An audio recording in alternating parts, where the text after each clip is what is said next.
दोस्तों, मैं अख्तर खान और आप देखना शुरू कर चुके हैं सीबीसी न्यूज राजस्थान का उदयपुर पोस्ट। आज जिन खबरों के बारे में हम आपको बताने जा रहे हैं वो कुछ इस तरह से हैं। पर्यटकों के लिए सिटी पैलेस का म्यूजियम एक बार फिर से खोल दिया गया है। ये लॉकडाउन के बाद में खोल दिया गया है और विद्यापीठ के तीनों परिसर में चलेगा कैच द रेन अभियान। ये प्रोफेसर सारंग देवोत का है। और लाल झंडा ऑटो चालक यूनियन ने पेट्रोल और डीजल के जो दाम बढ़े उनके विरोध में ऑटो रिक्शा को रस्सी से खींच के विरोध जताया है। नेशनल हॉकर फेडरेशन की मनरेगा की काम की गारंटी 200 दिन किए जाने की मांग पर उन्होंने मांग की है।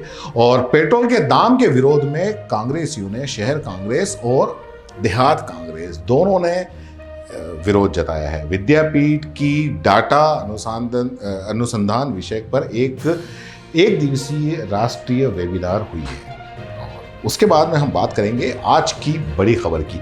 तो पहले आइए चलते हैं उदयपुर पोस्ट की आज की पोस्ट की पूरी जानकारी। पर्यटकों के लिए पुनः खोला सिटी पैलेस, इसके बारे में हम बात करेंगे। सरकार द्वारा जारी निर्देशों की पालना करते हुए पर्यटकों के लिए सिटी पैलेस म्यूजियम आज से यानी कि 29 जून से फिर से खोल दिया गया है। महाराणा मेवाड़ फाउंडेशन उदयपुर के मुख्य प्रशासनिक अधिकारी भूपेंद्र सिंह आहुआ ने बताया कि संग्रहालय को पुनः खोलने के संबंध में जारी सरकार के दिशा निर्देशों की पालना करते हुए सिटी पैलेस म्यूजियम उदयपुर पर्यटकों के लिए पुनः संचालित किया गया है। आज सिटी पैलेस भ्रमण पर आए पर्यटकों को मास्क पहनने की अनिवार्यता के साथ थर्मल स्क्रीनिंग एवं हाथों को सैनिटाइज करवा कर उन्हें म्यूजियम में प्रवेश दिया गया। सिटी पैलेस में सभी जगह पर्यटक गाइड स्टाफ के मध्य सामाजिक दूरी का पूरा ध्यान रखा जा रहा था। जनार्दन राय राजस्थान विद्यापीठ डीम्ड टू बी विश्वविद्यालय उदयपुर की ओर से विद्यापीठ के तीनों परिसर केंद्रीय unit Pratapnagar, Saraswati unit town hall और पंचायतन यूनिट डबो के समस्त विभागों में कैच द रेन अभियान जुलाई माह से चलेगा।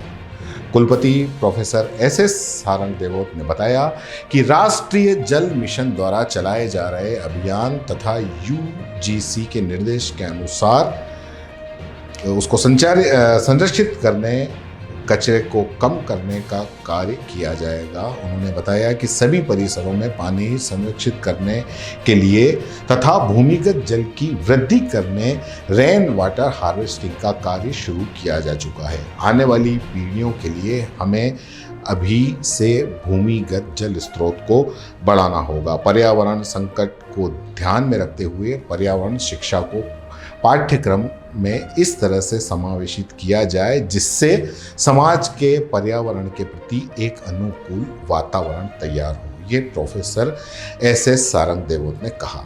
अब बात करते हैं, पिछले 21 दिनों से पेट्रोल डीजल के दाम लगातार बढ़ रहे हैं और इस लगातार बढ़ रहे दामों के विरोध में लाल झंडा ऑटो चालक यूनियन की ओर से दिल्ली गेट से कोर्ट चौराहे तक ऑटो रिक्शा को रस्सी से खींचकर विरोध प्रदर्शन किया गया और प्रधानमंत्री व मुख्यमंत्री के नाम जिला कलेक्टर को ज्ञापन देकर बढ़ाए गए दाम को वापस लेने की मांग की गई। इस अवसर पर सीटू के जिला अध्यक्ष राजेश सिंघवी ने कहा कि देश के संविधान में सरकारों का उद्देश्य लोक कल्याणकारी होकर जनता के पक्ष में नीतियां बना उन्हें लागू करने का होता है, लेकिन केंद्र व राज्य सरकार अपने पूंजीपति दोस्तों के मुनाफे के लिए प्राइवेट लिमिटेड कंपनी की तरह काम कर रही है। सीटू के उपाध्यक्ष जावेद खान ने कहा कि कोरोना गाइडलाइन के कारण पूरी क्षमता से अपनी ऑटो में सवारी नहीं बिठा पा रहे हैं और लॉकडाउन के कारण उन्हें पूरी सवारियां भी नहीं मिल रही हैं, जिससे ऑटो चालकों की हालत बड़ी दयनीय हो गई है। साथ ही पेट्रोल और डीजल के लगातार बढ़ रहे दामों से आम जनता पर भी महंगाई का असर पड़ रहा है, जो देश हित में भी नहीं है।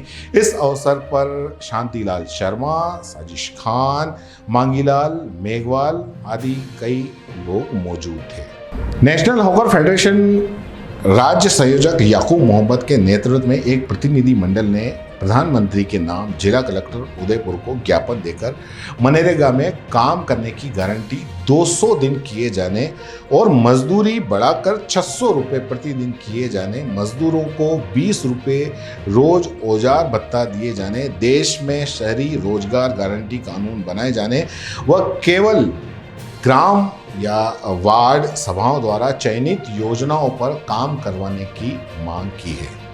कोरोना संक्रमण महामारी से देश आर्थिक तंगहाली से अभी उभरा नहीं है और आर्थिक तंगी से जूझ रही जनता के ऊपर केंद्र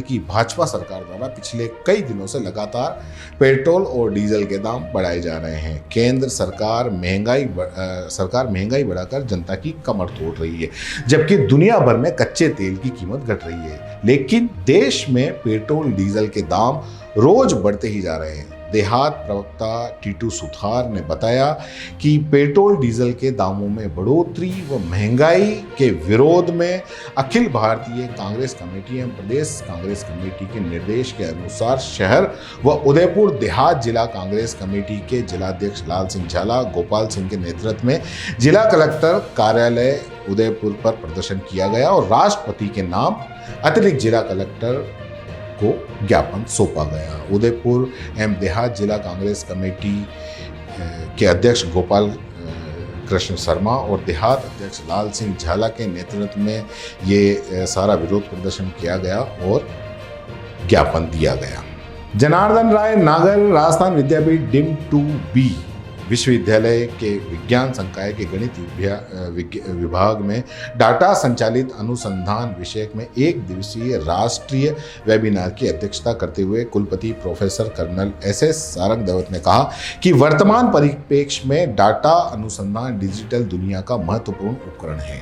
आर्थिक युग में डाटा अनुसंधान हर क्षेत्र की आवश्यकता है। किसी भी क्षेत्र में सफलता प्राप्त करनी है तो उससे संबंधित डाटा अनुसंधान की आवश्यकता होगी। वेबिनार के मुख्य प्रवक्ता professor Ashish Kumar Chattopadhyay, professor vice chancellor Kolkata विश्वविद्यालय के प्रदूषण डेटा से संबंधित इंडिपेंडेंट कंपोनेंट एनालिसिस तथा रोबस्ट क्लस्टर पद्धति के बारे में बताते हुए कहा कि इस पद्धति का औद्योगिक अनुप्रयोग में बहुत उपयोग है। हम पद्धति को विभिन्न क्षेत्रों जैसे व्याख्यान, प्रसंस्करण, मस्तिष्क की कल्पना, स्टॉक उत्पादन, अवशिष्ट पृथक्करण, दूरसंचार तथा अर्थनीति में भी लागू किया जा सकता है। अब चलते हैं बड़ी खबर की तरफ। लॉकडाउन के चलते इस बार वैसे भी शादियां बहुत कम हुई हैं और जो भी मांगलिक कार्य हुए हैं तो वो भी नियम व शर्त मानते हुए पूरे एहतियात के साथ। लेकिन अब ये मांगलिक आयोजन 5 माह के बाद ही संपन्न हो पाएंगे। आषाढ़ माह के शुक्ल पक्ष की नवमी तिथि यानी भड़ली या भड़लिया नवमी इस बार 29 जून को है। भड़ली नवमी को विवाह आदि मांगलिक कार्यों के लिए अबूझ मुहूर्त माना जाता है। ये अक्षय तृतीया जैसे ही मुहूर्त है। नवमी तिथि होने के इस दिन गुप्त नवरात्रों का समापन भी होता है और 2 दिन बाद देवशयनी एकादशी पर भगवान आमतौर पर सो जाते हैं। शहर में भी इस दौरान कई शादियां संपन्न कराई जाती हैं। भड़ेलिया नवमी के बाद 30 जून को भी विवाह का मुहूर्त है। 29 की रात्रि में गुरु अपनी स्वराशि धनु में पुनः प्रवेश कर लेंगे। 2 दिन बाद 1 जुलाई को देवशयनी एकादशी से शयन की परंपरा है। ऐसे में जब तक देव सोए रहेंगे तब तक विवाह, सगाई, मुंडन, गृह प्रवेश जैसे अन्य शुभ कार्य नहीं किए जा सकते। ऐसे में लोग अब कोई भी शुभ कार्य 5 महीने के बाद ही कर पाएंगे। देवशयनी एकादशी के साथ ही चातुर्मास का आरंभ भी होगा, जिसमें भगवान की उपासना, व्रत, जप, पूजन, दान आदि कार्यों का महत्व बढ़ जाता है। इस बार अश्विन अधिक मास के चलते चतुर्मास की जगह 5 माह का होगा। देव उठनी एकादशी पर चतुर्मास समाप्त होगा। इस साल देव उठनी एकादशी 25 नवंबर को है, तो इस दिन से ही मांगलिक कार्य वापस शुरू होंगे। इस साल देव उठनी एकादशी के बाद 26 और 27 तारीख को ही शुभ मुहूर्त रहेंगे, जबकि दिसंबर में केवल 1 और 11 तक 7 दिन ही मुहूर्त रहेंगे। सीबीसी न्यूज राजस्थान की यह खबर आपको कैसी लगी, नीचे कमेंट करके जरूर बताएं। अगर आप YouTube पर देख रहे हैं तो सीबीसी न्यूज का चैनल सब्सक्राइब करिए, पास में दिख रहे बेल आइकन को भी दबाइए, ताकि जब भी हम आपके लिए कोई खबर, कोई जानकारी लेकर आए तो सबसे पहले आपके पास नोटिफिकेशन पहुंचे। अगर आप Facebook पर देख रहे हैं तो सीबीसी न्यूज का पेज लाइक करिए। अगर आप Instagram पर देख रहे हैं तो आप हमें फॉलो कर सकते हैं।